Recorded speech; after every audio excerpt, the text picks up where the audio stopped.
اللہ تبارک و تعالی نے قرآن مجید میں ارشاد فرمایا ہے کہ تم نہ ترجیح دنیا کی زندگی کو دیتے ہو، اپنے جینے کو ترجیح دیتے ہو، جینے کے لیے زیادہ کام کرنا چاہتے ہو۔ والآخرۃ خیر وابقیٰ، حالانکہ آخرت تمہارے لیے بہتر بھی ہے اور ہمیشہ باقی رہنے والی بھی ہے۔ تم ترجیح دنیا کی زندگی کو دیتے ہو، حالانکہ آخرت تمہارے لیے بہتر بھی ہے، والآخرۃ خیر وابقیٰ، اور ہمیشہ باقی رہنے والی بھی ہے۔ انسان اور مسلمان کو یہ حکم دیا گیا ہے کہ اس کی ترجیح دنیا داری نہیں ہونی چاہیے۔ مال، دولت، عہدہ، منصب، شہرت، اس کو ترجیحی بنیادوں پر یہ کام نہ کرے۔ ترجیح اس کی اللہ اور اس کے رسول کی ذات ہے۔ دنیا ضرورت ہے، اس کو ضرورت سمجھے، اس کو اپنے اوپر طاری نہ کرے۔ کمر سیدھی کرنے کے لیے روٹی کھانی ہے، اس کو ضرورت سمجھے۔ بدن چھپانے کے لیے کپڑا چاہیے، اس کو ضرورت سمجھ لے۔ سر چھپانے کے لیے چھت کی ضرورت ہے، اس کو ضرورت سمجھے، لیکن کبھی بھی کسی موقع پر اس بات کو سمجھ لے کہ ترجیح دنیا کو نہ دے، ترجیح آخرت کو، اللہ کی ذات کو۔ ہماری آخرت کس طرح ٹھیک ہو سکتی ہے، آخرت میں کامیاب کس طرح ہو سکتے ہیں، آخرت میں اللہ تعالیٰ کی رضا کیسے پا سکتے ہیں، اس کو ترجیح دینی چاہیے۔ نبی پاک صلی اللہ تعالیٰ علیہ وسلم کے بہت سارے صحابہ بڑی شانوں والے، ایک صحابی کا ہم آج ذکر کرنے جا رہے ہیں جن کا نام ہے حضرت ابو ذر غفاری رضی اللہ تعالیٰ۔ ہمارے صوفیاء تصوف میں ایک جملہ بولتے ہیں کہ تیرا تو فقر فقر ابو ذر ہے، یعنی جن کو صحیح درویش کہتے ہیں نا، صحیح درویش۔ مولا علی شیر خدا رضی اللہ تعالیٰ عنہ فرمایا کرتے دو ہی تو بندے ہیں جو رب کے رستے میں کسی شے کی پرواہ نہیں کرتے۔ حضور کون سے؟ فرمایا کہ ابو ذر غفاری ہے اور دوسرے علی المرتضیٰ ہے۔ مولا علی فرمایا کرتے یہ نا مسلمانوں میں سے چوتھے یا پانچویں مسلمان ہیں۔ شروع سے ایک سلیم الطبع آدمی، کچھ لوگ طبعاً بڑے نفیس ہوتے ہیں، طبعاً ہی اللہ کی طرف سے شروع سے ہی۔ ان کا جو قبیلہ تھا بنو غفار، وہ رہزنی کرتا تھا، لوگوں کو لوٹ لیتا تھا۔ شروع میں یہ کام کیا، لیکن جب کچھ لوگوں کی چیخیں کانوں میں گئیں تو چھوڑ دیا، فرمایا نہیں یار طبیعت نہیں مانتی۔ اور نبی پاک کا کلمہ پڑھنے سے پہلے ہی بتوں کی پوجا چھوڑ کے رب کی عبادت شروع کر دی۔ لوگ پوچھا کرتے تھے آپ عبادت تو کرتے تھے پر منہ کدھر کرتے تھے؟ فرماتے تھے جدھر وہ کرا لیتا تھا کر لیتے تھے۔ کسی نے انہیں بتایا کہ مکے میں ایک شخص ہیں جنہوں نے اعلان نبوت کیا ہے، آپ کی طرح کی باتیں کرتے ہیں۔ انہوں نے اپنے بھائی کو بھیجا، ان کا نام انیس تھا، پتہ کر کے واپس آئے، بھائی کہنے لگے ابو ذر، ان کا نام جندب ہے، اصل میں ذر ان کے بیٹے کا نام ہے اور کنیت سے زیادہ معروف ہے، ابو ذر غفاری کہلاتے ہیں۔ فرماتے ہیں کہ بھائی نے آ کے بتایا کہ وہ نیکی کا حکم دیتے ہیں، برے کاموں سے منع کرتے ہیں، صلہ رحمی کا پیغام دیتے ہیں، لیکن لوگ سارے مخالف ہیں۔ یہ چیز بھی بڑی کاؤنٹ ہوتی ہے، اسے نہ کاؤنٹ کیا کریں۔ لوگوں کی ترجیحات بدلتی ہیں، صبح کچھ، دوپہر کچھ، شام کچھ، اسے نہ کاؤنٹ کریں۔ انہوں نے اس بات کو کاؤنٹ کر کے بتایا کہ لوگ ان کے جو ہیں نا وہ مخالف ہیں سارے۔ تو حضرت ابو ذر غفاری کہنے لگے مجھے تسلی نہیں ہوئی، میں خود جا کے پتہ کروں گا۔ کہتے ہیں مکہ شریف آیا تو کسی ایسے آدمی سے پوچھ بیٹھا، میں تو کچھ اور سمجھا تھا، وہ کچھ اور نکلا۔ مکے والوں نے بڑا مارا۔ مکے پہنچ کے پہلی جو چیز ملی وہ مار کھانے کی تھی۔ اب میں ڈرتے کسی سے پوچھتا ہی نہ، بھوک بھی بڑی تھی، رہنے کو جگہ نہیں تھی، حرم شریف میں لیٹا رہتا تھا۔ میرے نصیب دیکھو، مجھے ایک شخص نے نا آ کے ہلایا، کہنے لگے اگر مناسب سمجھیں تو میں آپ کو دیکھ رہا ہوں کافی دیر سے، آپ کوئی پردیسی ہیں، آپ کا اپنا مہمان نہ بنا لوں۔ تو میں نے کہا آپ کا کیا نام ہے؟ کہنے لگے میرا نام ہے علی ابن ابی طالب۔ کہتے ہیں مولا کائنات گھر لے گئے، کھانا بھی کھلایا، جگہ بھی دی، سونے کو خدمت بھی کی، لیکن چونکہ میں تو پہلے ایک سے پوچھ کے مار کھا بیٹھا تھا، میں نے پوچھا نہیں میں کدھر آیا ہوں۔ رات رہے، اگلی رات بھی رہے، لیکن میں نے بتایا نہیں میں کس کام آیا ہوں۔ حضرت ابو ذر غفاری رضی اللہ تعالیٰ عنہ کہتے ہیں خود ہی مولا علی نے پوچھا بتا سکتے ہو کیسے آئے ہو؟ میں نے کہا رات رکھ لو گے؟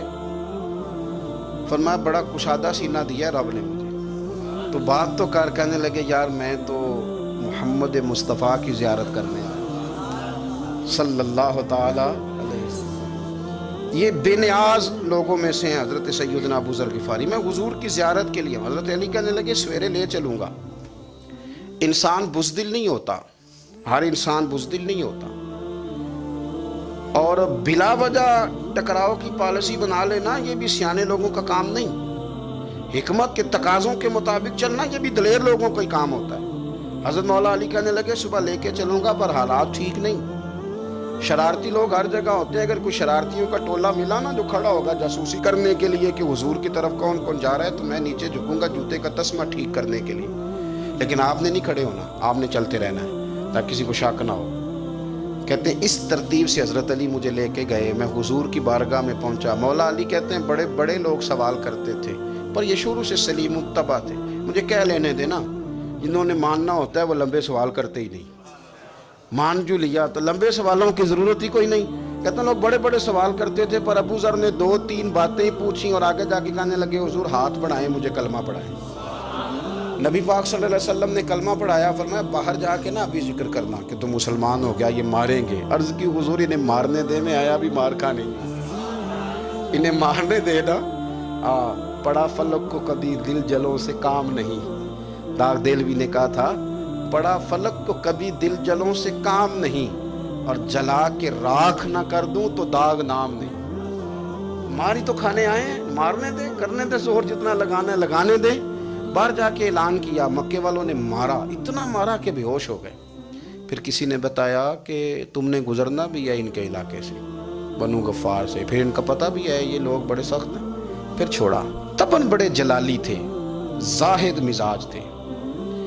فرماتے تھے کہ جو تمہاری ضرورت سے زیادہ ہے وہ سارا صدقہ کرو. کنز کے معاملے میں ان کا رویہ یہ تھا. صرف حضرت صدیق اکبر کو کچھ نہیں کہا انہوں نے. باقی حضرت عمر جیسے آدمی کو بھی کھڑا کر کے کہہ لیتے تھے یہ مال کیوں رکھا ہوا ہے خزانے میں, بانٹتے کیوں نہیں سارا. اور جناب عثمان غنی رضی اللہ تعالیٰ عنہ کے ساتھ تو باقاعدہ کئی دفعہ اس موضوع پر گفتگو کی. وہ کہتے تھے کہ جب اللہ کہتا ہے قرآن میں کہ مال دولت جمع نہیں کرنی, تو وہ جو لوگ تھے وہ بھی بڑی شانوں والے تھے. وہ کہتے تھے کہ اللہ نے جب زکوٰۃ فرض کی تو مال جمع ہوتا ہے تو زکوٰۃ فرض ہوتی ہے نا. جب فطرانے کا کہا تو مال ہوتا ہے تو فطرانہ آتا ہے نا. تو آپ جو کہہ رہے ہیں وہ ٹھیک ہے پر آپ اعلیٰ بات کر رہے ہیں تقوی کی, سارا بانٹو. تو حضرت ابو ذر غفاری کہتے تھے چلو ٹھیک ہے تمہاری بھی بات مان لیتا ہوں, پر یہ بتاؤ مدینے والے کا اپنا طریقہ کیا ہے. کہ بھئی حضور کا طریقہ تو وہی ہے جو آپ بتا رہے ہیں. تو فرمانے لگے پھر اس رستے نہ چلے جو رستہ مدینے والے رسول کا ہے. اور حضور سے, نبی پاک سے عشق کرتے بڑا کھل کے. یہ صحابہ صفہ میں سے تھے. کلمے پڑھنے کے بعد چونکہ طبیعت جلالی تھی تو حضور نے بھیج دیا اور میں واپس جاؤ اپنے قبیلے میں تبلیغ کرو. واپس گئے, بھائی کو مسلمان کیا, والدہ کو مسلمان کیا, قبیلہ سارا مسلمان کیا, وہیں رہے. ہجرت مدینہ کے بعد آئے تبوک کے موقع کے قریب, اور حضور نے اصحاب صفہ میں رکھ لیا. نوکری کرتے مدینے والے رسول, دلیر آدمی تھے, بڑا قبیلہ تھا, پر ڈیوٹی کرتے, ڈیوٹی خدمت کرتے. ایک بیٹا تھا زار اس کا نام تھا, اس کی ڈیوٹی لگائی تم نے میرے نبی پاک کے اونٹ چرانے. ڈاکو آئے تو صاحبزادہ اونٹوں کی اونٹنیوں کی حفاظت کرتے شہید ہو گئے. اور یہ انوکھا بندہ ہے جس نے شرط لگائی تھی کہ میں نے کالی سیاہ رنگ کی عورت سے شادی کرنی. انوکھا بندہ ہے. ایک بیٹی تھی ایک بیٹا, بیٹا شہید ہو گیا. بیوی سے کہا تم نے نبی پاک کے گھر میں خدمت کرنی, حضور کے گھر والوں, اور میں نبی پاک کی نوکری کروں گا. حضور کی خدمت کرتے, ہر وقت خدمت میں رہتے. اور حضور جب آتے نا, صحابہ صفہ میں یہ شامل تھے جو لوگ دین سیکھتے, حضور جب آتے تو سب سے پہلے آ کے حضرت ابو ذر غفاری کا پوچھتے, بلائیں. اور جب بات کرتے حضور تو بار بار ان کو مخاطب کر کے بات کرتے. حضرت ابو ذر غفاری رضی اللہ تعالیٰ عنہ کا نبی پاک سے اتنا پیار کہ ہماری بھی مشکل حل کر دی. ابو داؤد شریف میں موجود ہے. ایک دن کہنے لگے یا رسول اللہ صلی اللہ علیہ وسلم, اگر کوئی بندہ کسی سے پیار بڑا ہی کرے پر اس جیسے عمل نہ کر سکے, کوشش کرے کرنا. لوگ ہمیں کہتے ہیں نا جی پیار بڑا, عمل بھی تو کرو نا. بھی کرنا چاہیے پر انسان ہے نا, غلطی بھی تو ہو ہی جاتی ہے. اب ہم عمل نہیں کر سکتے تو تم ہمیں پیار بھی نہیں کرنے دو گے. مہربانی کرو پیار تو کرنے دو نا. حضرت ابو ذر غفاری نے کہا, ابو داؤد شریف میں موجود ہے, یا رسول اللہ صلی اللہ تعالی علیہ وآلہ وسلم حضور پیار بڑا کرے پر ان جیسے عمل نہ کرے تو حکم کیا ہے؟ تو حضور نے فرمایا پیار سچا کرے، اللہ قیامت کے دن جس سے محبت کرے گا نا اس کے ساتھ ہی دونوں کو اکٹھا فرما دے گا۔ تو حضرت ابو ذر نے فوراً کہا حضور پھر مجھے آپ سے بھی بڑا پیار ہے، رب سے بھی بڑا پیار ہے۔ فرمایا فکر نہ کرنا، جنت میں اکٹھے ہی جائیں گے۔ اتنی محبت رسول پاک کی ذات کے ساتھ حضور کی نوکری کرنا۔ ایک دن خدمت کرتے کرتے سو گئے، حضور مسجد میں آئے پتہ کرنے کہ ابو ذر آرام کر رہا ہے۔ یہ بھی مزہ ہوتا ہے، خیال رکھنا اپنے درویشوں کا، کیا کھایا کیا پیا کہاں سوئے۔ حضور رات کو آئے، یہ سوئے ہوئے تھے، فرماتے ہیں حضور نے میرا انگوٹھا ہلایا، میں اٹھ کے بیٹھ گیا، حضور بھی میرے پاس بیٹھ گئے۔ اور میں ابو ذر بڑا پیار کرتے ہو؟ سونے آپ کو پتہ ہی ہے۔ کہا یار تو بڑی نوکری کرتا ہے، ایک دن وہ بھی آئے گا جس دن تجھے میری مسجد اور میرے شہر سے جانا پڑے گا، پھر کیا کرو گے؟ تو عرض کی حضور کسی کی طاقت ہے مجھے آپ کے شہر سے نکالے؟ میں تلوار نکال لوں گا۔ نبی پاک نے فرمایا تلوار نہ نکالنا، جہاں تمہیں بھیجا جائے چپ کر کے چلے جانا۔ حضور کب تک؟ فرمایا جب تک اللہ تیری اور میری ملاقات نہیں کرا دے تو، یعنی وصال تک۔ یہ واحد شخص ہیں کہ حضور کے وصال ظاہری کا وقت آ گیا تو فرمایا کوئی میرے ابو ذر کو بلاؤ۔ جب یہ آئے تو حضور لیٹے ہوئے تھے، یہ جھکے نبی پاک کی طرف، حضور میں حاضر ہوں، تو حضور نے پکڑ کے سینے کے ساتھ لگا لیا۔ میرے رسول پاک صلی اللہ علیہ وسلم کی خدمت میں ایک دفعہ عرض کرنے لگے حضور مجھے صوبے کا گورنر بنا دیں۔ تو نبی پاک نے فرمایا ابو ذر میں عہدے پسند نہیں کرتا، تو تمہیں بھی میں کہتا ہوں عہدہ نہ لینا، تمہیں بھی کہتا ہوں عہدہ نہ لینا۔ فرمایا ابو ذر میں جو چیز اپنے لیے پسند کروں گا تمہیں بھی اسی کا مشورہ دوں گا، تم بندے اچھے ہو پر یہ کام تمہارے بس کا نہیں ہے۔ بڑے زاہد آدمی میرے رسول کریم صلی اللہ تعالی علیہ وآلہ وسلم نے ان کے بارے میں فرمایا جس طرح نبیوں میں حضرت عیسیٰ علیہ السلام ہوئے۔ حضرت عیسیٰ دیکھیں نا، انبیاء میں اللہ تعالیٰ نے ہر قسم کی عظمت نبیوں کو دی۔ جناب سلیمان علیہ السلام کا تو تخت بھی ہوا میں اڑتا تھا، جن تک تابع دار تھے، اور نبیوں میں حضرت عیسیٰ بھی ہیں جن کے پاس گھر بھی کوئی نہیں، شادی بھی کوئی نہیں کی، اینٹ سرانے رکھ کے تکیہ بناتے، ایک ان کے پاس کنگھی تھی اور ایک پیالہ تھا۔ دیکھیں جو بندہ نیک ہو نا وہ بھی نیک ہیں، اللہ کے نبی ہیں۔ آپ اپنا تقوی مسلط نہیں کریں گے، جو وہ کر رہے ہیں وہ بھی مخلص ہو کے کر رہے ہیں۔ حکومتیں جو چلانی ہیں تو وہ کس نے چلانی ہے؟ اگر نیک بندے نہیں آئیں گے تو غلط لوگ آئیں گے، قوموں پہ ظلم کریں، وہ بھی اپنی جگہ ٹھیک ہے، لیکن یہ جو کر رہے ہیں یہ بات بھی اپنی جگہ بالکل ٹھیک ہے۔ ہم پتہ کیا کرتے ہیں، ہم چیزوں کو مسلط کرتے ہیں، ایک دوسرے پر مسلط نہیں کریں چیزوں کو۔ آپ جو کر سکتے ہیں، جو رستہ آپ کو صحیح لگتا ہے اختیار کر لیں، یہی تو ہمارے دین کا حسن ہے کہ سارے رستے واضح کر کے ہمیں دکھاتا ہے۔ حضرت عیسیٰ علیہ السلام نے ایک دن دیکھا کہ ایک بندہ نا انگلیوں کے ساتھ اپنے بال سیدھے کر رہا ہے، تو آپ نے فرمایا یار کنگھی کے بغیر بھی کام چل سکتا ہے، کنگھی بھی خیرات کر دی۔ دیکھا ایک بندہ ہاتھ کا تکیہ بنا کے لیٹا ہے، تو فرمایا اینٹ بھی دے دو کسی کے کام آ جائے گی۔ ایک دن دیکھا کہ ایک بندہ نا یوں چلو میں پانی پی رہا ہے، فرمایا پیالہ بھی رہنے دو، اس کے بغیر بھی کام چل ہی جاتا ہے۔ جناب عیسیٰ کا یہ زہد تھا۔ میرے نبی پاک علیہ السلام نے فرمایا جس نے جناب عیسیٰ کا زہد دیکھنا ہو وہ میرے ابو ذر غفاری کو دیکھے، ان کو دیکھے، یہ دنیا میں جناب عیسیٰ کے زہد کے مطابق چلتے پھرتے، ساری زندگی دولت کو مال کو پسند نہیں کیا۔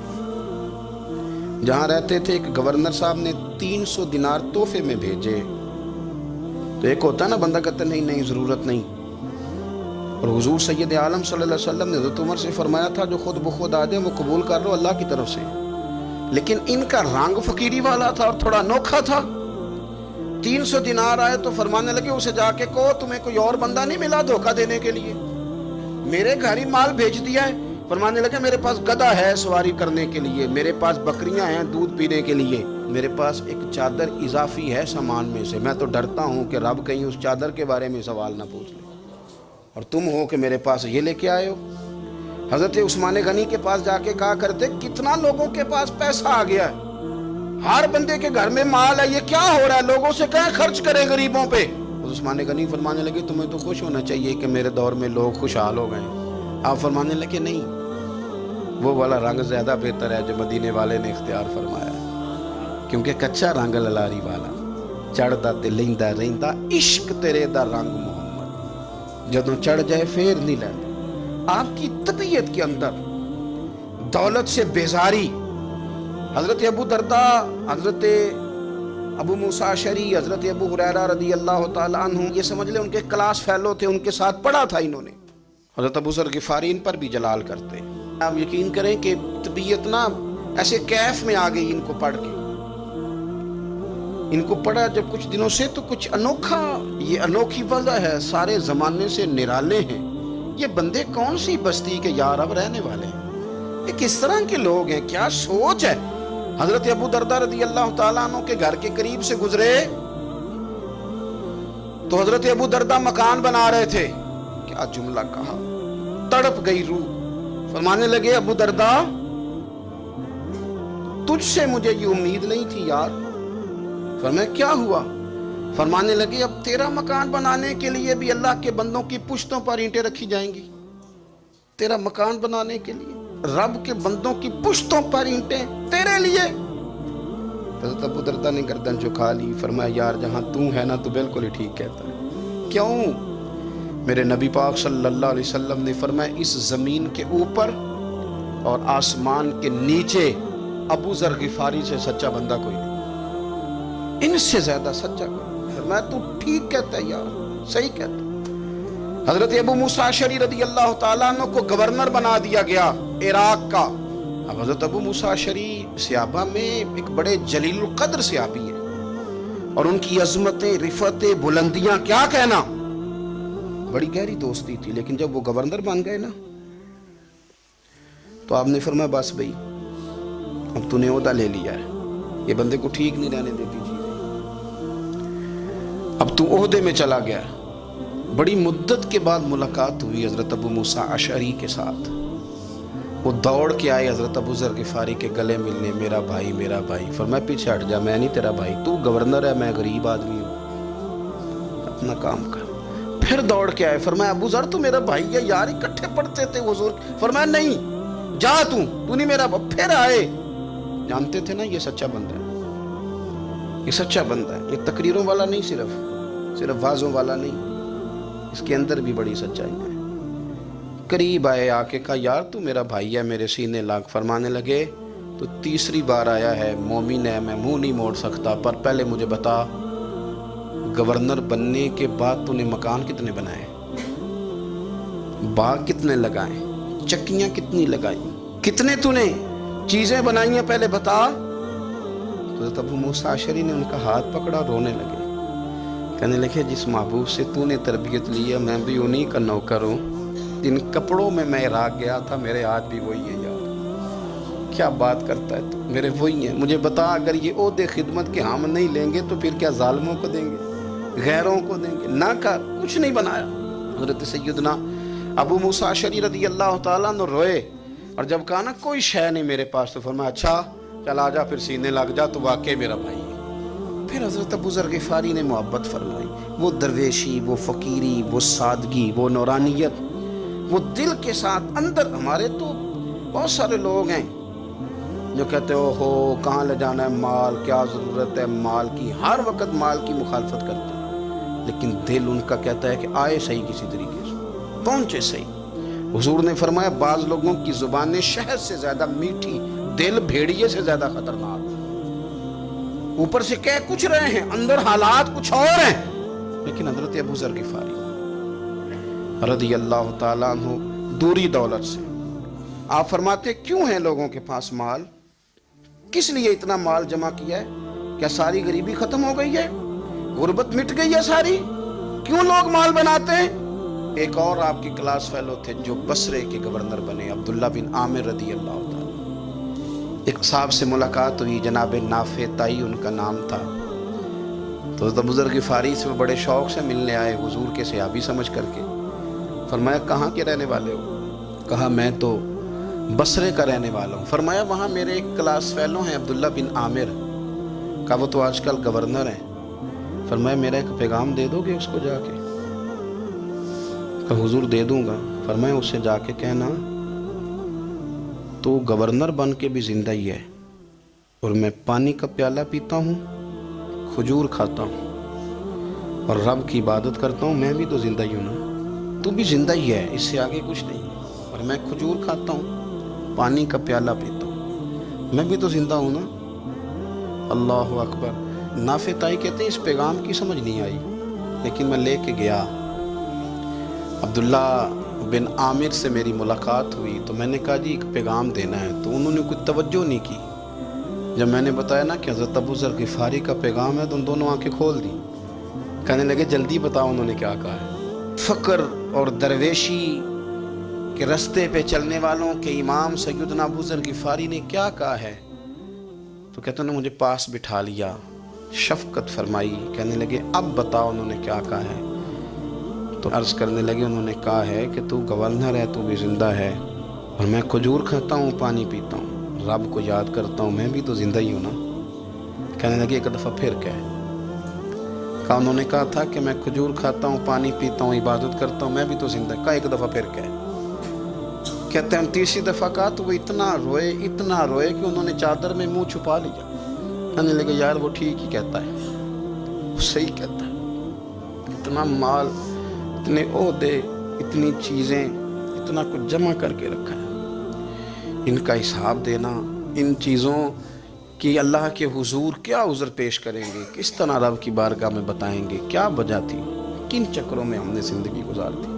سیدنا ابو ذر غفاری رضی اللہ تعالیٰ عنہ نے اپنی حیات مبارکہ ساری کی ساری فرماتے تھے کہ ہم نہیں عمل کریں گے تو کون کرے گا، وہ خاص سادگی، وہ خاص، اور پتہ میرے نبی پاک نے کیا فرمایا مجھے میرے رب نے حکم دیا ہے کہ میں 4 لوگوں سے پیار کروں۔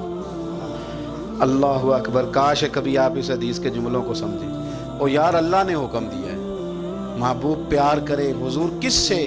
تو پہلے 3 مرتبہ نبی پاک نے ایک ہی شخص کا نام لیا، فرمایا علی سے، علی سے، علی سے، پھر فرمایا ابو ذر غفاری سے، پھر فرمایا جناب مقداد سے، پھر فرمایا سلمان فارسی سے۔ رب نے مجھے کہا ان سے پیار کرو، حضرت ابو ذر غفاری۔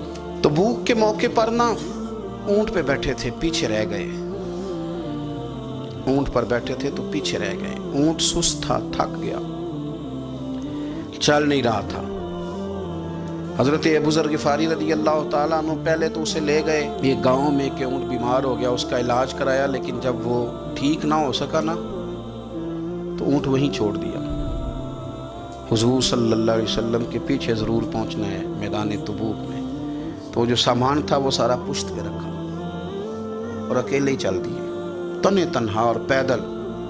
سامنے سے گرد اڑتی ہوئی نظر آئی تو لوگوں نے کہا حضور پتہ نہیں کون آیا ہے۔ فرمایا تمہیں نہیں پتہ، مجھے تو پتہ ہے نا، ابو ذر غفاری آیا ہے، ابو ذر غفاری آئے۔ پھر حضور نے فرمایا یمشی واحدہ و یموت واحدہ و یبعث واحدہ، فرمایا یہ تنہا چلتے ہیں، یہ تنہا ہی دنیا سے جائیں گے، تنہا ہی اٹھائے جائیں گے، تنہا چلتے ہیں، تنہا ہی دنیا سے جائیں گے، انتقال تنہا ہی اٹھائے جائیں گے۔ جو بہت زیادہ سختی کرنے لگے صحابہ پہ، بہت زیادہ، تو حضرت عثمان غنی رضی اللہ تعالیٰ عنہ نے فرمایا کہ آپ اپنے مزاج کے لحاظ سے تو درست ہیں، پر جو چیز آپ طاری کرنا چاہتے ہیں جب شریعت گنجائش دیتی ہے تو آپ کیوں اتنی سختی فرماتے ہیں؟ تو فرمانے لگے ٹھیک ہے پھر مجھے ربضہ جانے کی اجازت دے دو۔ ربضہ ایک بستی تھی، جنگل تھا، وہاں کوئی آتا جاتا نہیں تھا، اسی کسے دے کچھ نہیں چلا گئے تو نہ کوئی ہڈا دردی۔ حضور نے کہا تھا نا یمشی واحدہ، اکیلا چلے گا، ربضہ چلے گیا۔ حضرت سیدنا عثمان غنی نے کہا یہ کچھ بکریاں لے جاؤ، دودھ پی لیا کرنا۔ فرمایا عثمان مجھے مال کی تو ضرورت پہلے دن سے ہی کوئی نہیں، مجھے تو رب رسول کی ضرورت ہے، ان کی کرم نوازیاں میرے ساتھ رہتی ہیں۔ تشریف لے گئے، وہاں تنہا کھجور کے خشک ٹکڑے کھاتے، عبادت کرتے، اللہ کو یاد کرتے۔ بڑے بڑے لوگوں نے آ کے کہا کہ ابو ذر آپ کی بڑی شان ہے، ہمارے ساتھ چلیں۔ فرمایا چھوڑو، کہاں منشور ہم اور کہاں ہنگامے محبت کے، ایک حجرے میں رہتے ہیں، خدا کو یاد کرتے ہیں، ضرورت کوئی نہیں، جہاں ہوں نا وہاں میں ٹھیک ہوں، حاجت نہیں۔ وصال کا وقت آ گیا، دنیا سے جانے کا ٹائم آ گیا، اکیلے ہیں، بیوی ہے اور بیٹی ہے، جنگل کا علاقہ ہے، حج ہو گیا، رستے بند ہو گئے، بیمار ہو گئے، اپنی اہلیہ کو بلا کے کہنے لگے اب میں بچوں گا نہیں، اب جانے کا وقت آ گیا ہے۔ میں نے فقیری جو حضور کی دیکھی تھی اس میں نے وقت گزارا ہے، اور دیکھ میں جا بھی فقیری میرا ہوں، لے سجدہ سا توڑ دی پائی، جان بھی دیتی تیرا تیرے، اب جانے کا وقت ہے۔ تو اس طرح کرنا، اگر تیرے پاس کوئی کپڑا ہوا تو مجھے کفن دے دینا، نہ ہوا تو اللہ کے سپرد کر دینا۔ کہا ہم 2 عورتیں ہیں، جنازہ، غسل، کفن۔ فرمایا رب جماعت بھیجے گا میرے لیے، لوگ آئیں گے، میرے نبی پاک نے مجھ سے وعدہ کیا تھا، آئیں گے نا لوگ۔ تو اہلیہ کہنے لگی ابو ذر آپ کو کیسے پتہ ہے کہ آپ اس صحرا میں انتقال کر جائیں گے، اللہ شفا دینے والا ہے۔ فرمانے لگے ہم 3-4 لوگ بیٹھے تھے تو حضور نے فرمایا تھا تم میں سے ایک شخص صحرا میں اکیلا انتقال کر جائے گا، وہ میرے جتنے باقی ساتھی تھے وہ سارے انتقال کر گئے، اب میں اکیلا ہی بچا، مجھے پتہ ہے وہ میں ہی ہوں، تو تم دیکھنا تمہیں کوئی نہ کوئی مل جائے گا غسل کفن کے لیے۔ آپ کی اہلیہ کہتی ہیں کہ میں اٹھی، کبھی دوڑ کے میں باہر جاتی، سڑک پہ جا کے دیکھتی کوئی گزر رہا ہے، پھر میں آ کے کہتی حج ختم ہو گیا ہے، رستے بند ہو گئے ہیں، کون آئے گا جنگل، پھر میں آ کے ان کی تیمارداری کرتی، پھر اٹھ کے جاتی، پھر میں آ کے تیمارداری کرتی۔ اچانک میری نظر پڑی تو ایک چھوٹا سا قافلہ آ رہا تھا، اس قافلے میں چند لوگ تھے اور سب سے بڑھ کر صحابی رسول حضرت عبداللہ ابن مسعود بھی تھے۔ میں نے ان کو اشارہ کیا تو وہ دوڑے آئے، کہنے لگے بہن کیا ہے؟ میں نے کہا یہاں ایک شخص ہے، تمہاری تھوڑی سی ضرورت ہے اس کو۔ تو عبداللہ ابن مسعود کہنے لگے کون ہے بی بی؟ کہتے ہیں میں نے کہا کہ وہ ابو ذر غفاری ہیں۔ کہتی تڑپ کے روئے عبداللہ ابن مسعود، تڑپ کے کہنے لگے ابو ذر میرے نبی پاک کا پیارا، میرے ماں بھی اس پہ قربان، میرا باپ بھی قربان، کدھر ہے جلدی بتاؤ۔ کہتی میں لے آئی، 4-5 لوگ تھے وہ، تو سیدنا ابو ذر غفاری کہنے لگے عبداللہ میرا وصال ہو جائے گا لیکن یاد رکھنا میری بیوی کے پاس کفن کے لیے کپڑا موجود نہیں، وہ لہو سجنا سا توڑ ہی نہیں پائی، جان بھی دیتی تیرا تیرے، کفن کے لیے کپڑا نہیں ہے، لیکن تم میں سے نا وہ بندہ کوئی کپڑا نہ دے جو کبھی کسی سرکاری عہدے پہ رہا ہو، وہ بندہ میرے کفن کے لیے کپڑا نہ دے کسی سرکاری عہدے پہ رہا ہو۔ ایک انصاری جوان کہنے لگا ابو ذر میں کبھی کسی عہدے پہ نہیں رہا، اگر آپ میری چادر قبول کر لیں کفن کے لیے تو میں ٹھیک ہے، میں نے نا حضور کے طریقے پر زندگی گزاری ہے، چپ کر کے میرا جنازہ پڑھ دینا اور مجھے کہیں اور نہ لے کے جانا، اسی کسی دے کچھ نہیں جے لگتے، تو نہ کوئی ساڈا دردی، یہیں کسی صحرا میں جنگل میں یہیں قبر کھود کے مجھے دفن کر دینا، مجھے جانے نہیں ہے کسی جگہ۔ حضرت عبداللہ ابن مسعود رضی اللہ تعالیٰ عنہ نے جنازہ پڑھایا، اور اس درویش کو جو 5ویں یا 4تھے مسلمان ہیں ان کو وہاں دفن کیا۔ جب خبر پہنچی نا مدینے تو سب سے زیادہ آنسو مولا علی نے بہائے، سب سے زیادہ حضرت علی نے۔ لوگوں نے کہا اتنا کیوں روتے ہو؟ فرمایا 2 ہی تو بندے تھے جو اللہ کے راستے میں کسی کی پرواہ نہیں کرتے تھے، اب ایک ہی رہ گیا ہے۔ کہا حضور کیا مطلب؟ فرمایا 2 ہی تھے، ایک ابو ذر اور ایک علی، اب اکیلا علی تو رہ گیا، وہ چھوڑ کے چلے گئے۔ حضرت سیدنا ابو ذر غفاری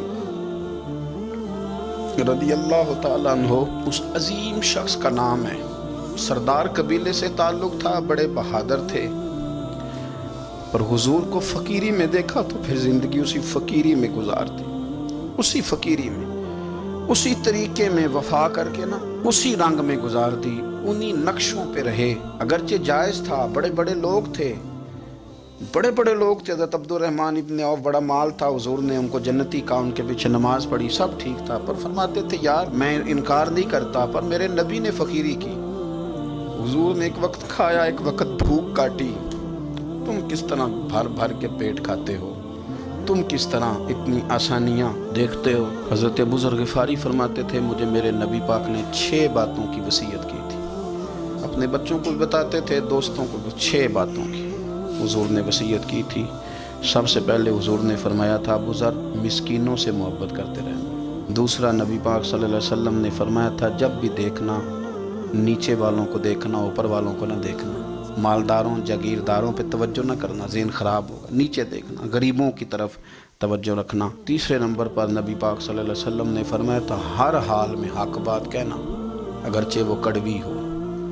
چوتھے نمبر پہ میرے محبوب نے فرمایا تھا اللہ کے معاملے میں کسی کی پرواہ نہ کرنا، کوئی کیا کہتا ہے کہتا رہے، تم رب کے رستے پہ چلتے رہنا، ملامت کی پرواہ نہ کرنا۔ اور پانچویں نمبر پر میرے نبی پاک نے مجھ سے کہا تھا اگر رشتہ دار تجھ سے تعلق توڑیں بھی نہ تو جوڑ کے رکھنا، صلہ رحمی نہ چھوڑنا۔ اور چھٹے نمبر پر حضور نے فرمایا تھا اللہ کے عرش کے خزانوں میں سے خزانہ ہے لا حول ولا قوت الا باللہ العلی العظیم۔ حضور نے فرمایا اسے پڑھتے رہنا، اسے کبھی نہ چھوڑنا۔ اے اللہ ان نیک اور پاک لوگوں کا صدقہ ہمارے دلوں کو تقویٰ عطا فرما۔ آخر دعوانا